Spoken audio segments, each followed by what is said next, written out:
Všetkom je v poriadku a všetko je pripravené na štart. A bolo štartované Zlatý bičík, 30. edícia pod záštitou plemenárskych služieb. Odštartovaný do čela sa vydáva Ryšiak Little Lord, pod Sofie Kvízovou ten najlepšie odskočil Adriano. Ten má pozíciu na bariére, v bielom drese Dominika Baranová nechce pustiť vedúcu pozíciu a už od dĺžku vedie práve Adriano.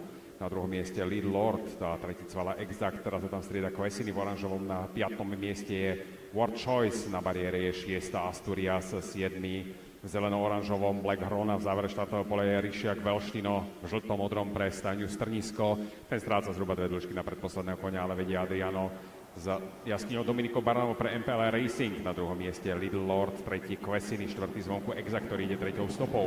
Ešte vedľa neho Word Choice, ten rozdáva metre. Asturias sa tlačí dopredu stredom.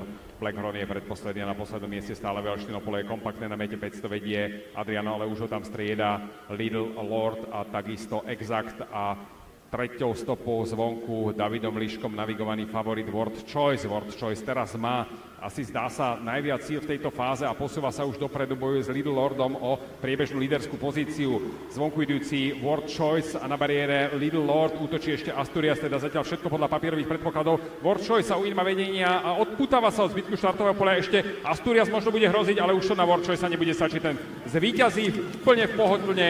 Na druhom mieste Asturias, tretí Little Lord, štvrtý Exact, 5. Kvesiny, 6. Little Lord, Velštino a Adriano mierne zaostali, ale všetko dopadlo tak, ako papierové predpoklady predurčovali, zvíťazil už tretíkrát v sérii Word Choice.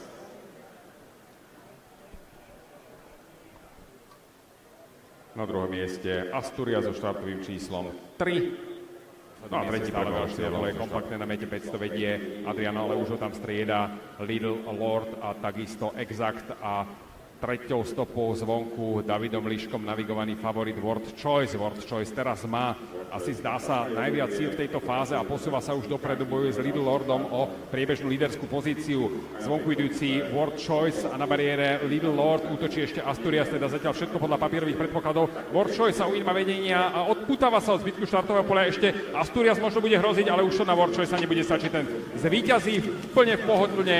Na druhom mieste Asturias, tretí Little Lord, štvrtý Exact, 5.